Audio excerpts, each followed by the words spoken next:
जननी जन्म सौख्यानां वर्धनी कुल संपदां पदवी पूर्व पुण्यानां लिख्यते जन्म पत्रिका गजाननं भूतगणादिसेवितं कपित्तजम्बो फलसारभक्षितम् उमासुतं सोहविनाशकारणं नमामि विघ्नेश्वर पादपङ्कजम् आदित्याय च सोमाय मंगलाय बुधाय च गुरुशुक्र शनिभ्यश्च राघवे केतवे नमः நவகோள்களின் துணை கொண்டு மாதா பிதா துணை கொண்டு இந்த வார ராசி பலன்கள் திங்கக்கிழமையிலிருந்து ஞாயிற்றுக்கிழமை வரை எப்படி இருக்குது அப்படிங்கிறத நம்ம பார்க்க போகிறோம். உலகெங்கும் வாழக்கூடிய நெக்ஸ்ட் ஜென் நேயர்கள் அனைவருக்கும் வணக்கம். நான் உங்கள் டாக்டர் வி ராஜ்குமார் சிவாச்சாரியார் பேசுகிறேன். இந்த வார ராசி பலன் உங்களுக்கு என்ன சொல்கிறது? இந்த வார ராசி பலன்கள்லாம் எப்படி இருக்குது? மேஷ ராசியிலிருந்து மீனராசி வரையில் வாரம் இந்த வாரம் எனக்கு இப்படி தாங்க இருக்கும், அடுத்த வாரம் எனக்கு ஏதாவது ஒரு மாற்றம் இருக்குமா, அதுக்கு அடுத்த வாரம் எனக்கு எப்படி இருக்கும் அப்படிங்கிறது இந்த வார ராசி பலன். இந்த வாரத்துக்கும் உனக்கு இப்படி தான் இருக்கும், இதில் மாற்றம் வராது. ஸோ இவனுக்கு எப்படி இருக்கணும், இதை நீங்கள் ஒரு மைண்ட் செட் பண்ணிக்கலாம். ஸோ நமக்கு சாமி இப்படி தான் சொல்லியிருக்காங்க, ஸோ நமக்கு இது நடக்கும், இந்த மாதிரி இருக்கும், இந்த முயற்சிகளில் நம்ம பண்ணினா நம்ம சிறப்பாக இருப்போம், இந்த முயற்சிகள் நம்ம எடுக்கலாம், இந்த கோவிலுக்கு நம்ம போயிட்டு வரலாம், இந்த இடத்துல நம்ம பூஜைகள் செய்தால் விசேஷம், இந்த நேரத்தில் வீட்டில் நெய் தீபம் நம்ம கேட்டிருந்தால் விசேஷம் அப்படிங்கிறத நீங்கள் சில விஷயங்கள் தெரிஞ்சிருக்கலாம். ஏற்கனவே நிறையா தடைகள் எல்லாமே கடந்து தான் சில ராசிகள் எல்லாருமே வந்திருக்கீங்க. அப்படி இருக்கக்கூடிய காலகட்டத்தில் இப்போது இந்த வார ராசி பலன் என்று சொல்லும்பொழுது மேஷ ராசியிலிருந்து மீனராசி வரையில், அஸ்வினி நட்சத்திரத்திலிருந்து ரேவதி நட்சத்திரம் மீனராசி வரையில் எப்படி இருக்குது வாங்க தனித்தனியாக பார்ப்போம். எல்லா ராசிக்கும் எப்படி இருக்குது, ப்ளஸ் மைனஸ் எல்லாமே பார்க்கலாம். வாங்க வீடியோக்குள்ளே போகலாம். கடைசி வரைக்கும் வீடியோ ஸ்கிப் பண்ணாமல் பாருங்கள். அப்போ தான் நடுவில் என்னென்ன விஷயங்கள் உங்களுக்கு நான் ஹைலைட் பண்ணி சொல்லியிருக்கேன் அப்படிங்கிறது உங்களுக்கு தெரியும். வாங்க வீடியோக்குள்ளே போகலாம். கன்னிராசி நேயர்களே, இந்த வார ராசி பலன் எப்படி இருக்குது? திங்கக்கிழமையிலேருந்து ஞாயிற்றுக்கிழமை வரைக்கும் உங்களுடைய ஒரு சில விதிகள் மாறும், ஆனால் மறைமுக சவால்கள் அதிகமாக இருக்கும்.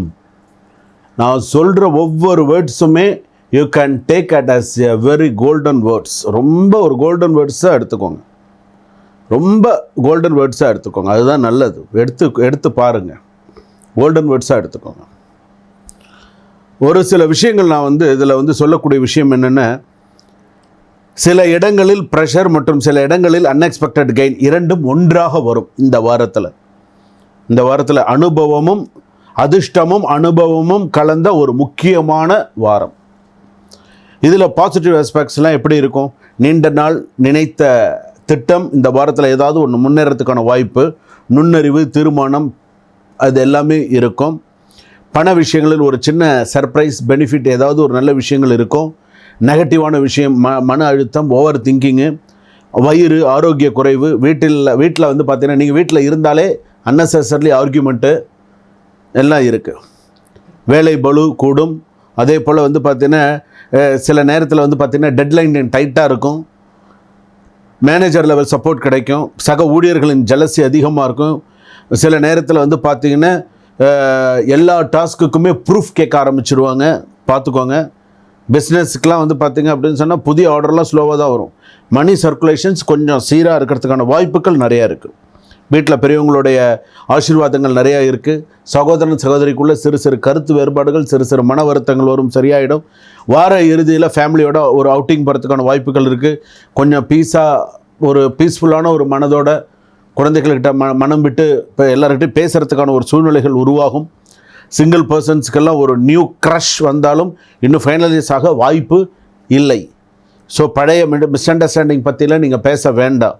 ஸோ இதெல்லாம் பார்த்துக்கோங்க. அதே போல் பார்த்திங்கன்னா பேங்க் ரிலேட்டடாக சில விஷயங்கள் டிலே ஆகும். அதே போல் அன்எக்ஸ்பெக்டடான ஸ்மால் எக்ஸ்பென்சிவ் இருக்கும். கோல்டு பர்ச்சேஸ் அவாய்ட் செய்கிறது நல்லது. இந்த வாரத்தில் அவ்வளோவா சிறப்பாக இருக்காது, ஏதாவது ஒரு ப்ராப்ளம் வரும். நடந்து வரும் கேஸ் கொஞ்சம் மிக்ஸ்டு ரிசல்ட்டாக தான் இருக்கும். கவர்மெண்ட் ரிலேட்டட் பேப்பர்ஸ்லாம் கொஞ்சம் லேட் ஆகும்.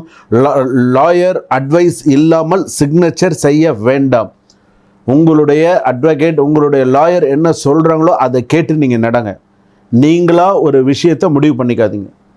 டூ வீலரில் வேகம் குறைக்கவும். இடது கால் அடிபடுறதுக்கான வாய்ப்பு இருக்குது. ஏன் வலது கால் அடிபடாதான்னு கேட்காதீங்க. இடது கால்னால் இடது கால் தான். அதே போல் கிச்சனில் பார்த்திங்கன்னா சமைக்கும் போது கவனம் தேவை. Mobile usage while walking avoid செய்யவும். குடிஞ்சுட்டே பார்த்துன்னு போகிறதெல்லாம் கொஞ்சம் பார்த்து அவாய்ட் பண்ணிக்கோங்க. டைஜஸ்டிவ் இஷ்யூஸ் எல்லாம் இருக்குது, அசிடிட்டி இருக்குது, ஸ்கின் ரேஷஸ்லாம் வரதுக்கான வாய்ப்பு இருக்குது, ஹெட்டேக் வரதுக்கான வாய்ப்புகள் நிறையா இருக்குது. வார்ம் வாட்டர் கொஞ்சம் நிறையா குடிங்க. நைட் ஸ்லீப் வந்து பார்த்திங்கன்னா இர்ரெகுலராக ஆக்குனீங்க அப்படின்னு சொன்னால் ஸ்ட்ரெஸ்ஸு ரொம்ப அதிகமாகவே தான் வரும். காலையில் எழுந்திருந்தால் ஒரு விதமான தலைவலியாக இருக்கும், லேசினஸ்ஸாக இருக்கும், ஒரு வேலையே உங்களுக்கு சரியாக தோணாது, அந்த மாதிரி இருக்கும். திருச்சியில் ஒரு கோவில் இருக்குது, கமலவள்ளி நாச்சியார் அப்படின்னு நினைக்கிறேன். முடிஞ்சால் அந்த கோயிலுக்கு டைம் இருந்தால் போயிட்டு வாங்க, ஒரு நெய் விளக்கு ஏற்றிட்டு வாங்க. முடிஞ்சால் திருநள்ளாறு கூட போயிட்டு வரலாம், நல்லது. திருநள்ளாறு கூட போயிட்டு வந்தால் நல்லது. கருப்பு எள்ளு, நெய் தீபம் அந்த மாதிரி ஏதாவது ஏற்றிட்டு வாங்க. காஞ்சி வரதராஜ பெருமாள் கோயிலுக்கு போயிட்டு வாங்க. மாணவர்களுக்கெல்லாம் ஒரு நல்ல பலன்கள் கிடைக்கிறதுக்கான விஷயங்கள்லாம் இருக்குது. கன்னிராசி பொறுத்தளவுக்கு இந்த வாரம் ஒரு சுபமான வாரமாக இருக்கும். சில விஷயங்களில் கொஞ்சம் ஏற்றம் இறக்கம் இருக்கும். சொத்து விஷயத்தில் கவனமாக கையாளுங்க. வெளிநாட்டு வேலை வாய்ப்புகள் நிறையா இருக்கும். மறைமுக பிரச்சனைகள், மறைமுக எதிரிகள் இருப்பாங்க. டைரெக்டாக இல்லாட்டாலும் இன்டைரக்டாக உங்களை ஏதாவது பண்ணலாமான்னு பார்ப்பானுங்க. கன்னியாராசி பொறுத்தளவுக்கு நீங்கள் உங்களுக்கு நல்ல மனசுக்கு நல்லதாக தான் இருக்கும். ஸோ இருந்தாலும் கவனத்தோடு எல்லா விஷயத்திலும் இருந்தீங்கன்னா சக்ஸஸ். வாழ்க வளமுடன்.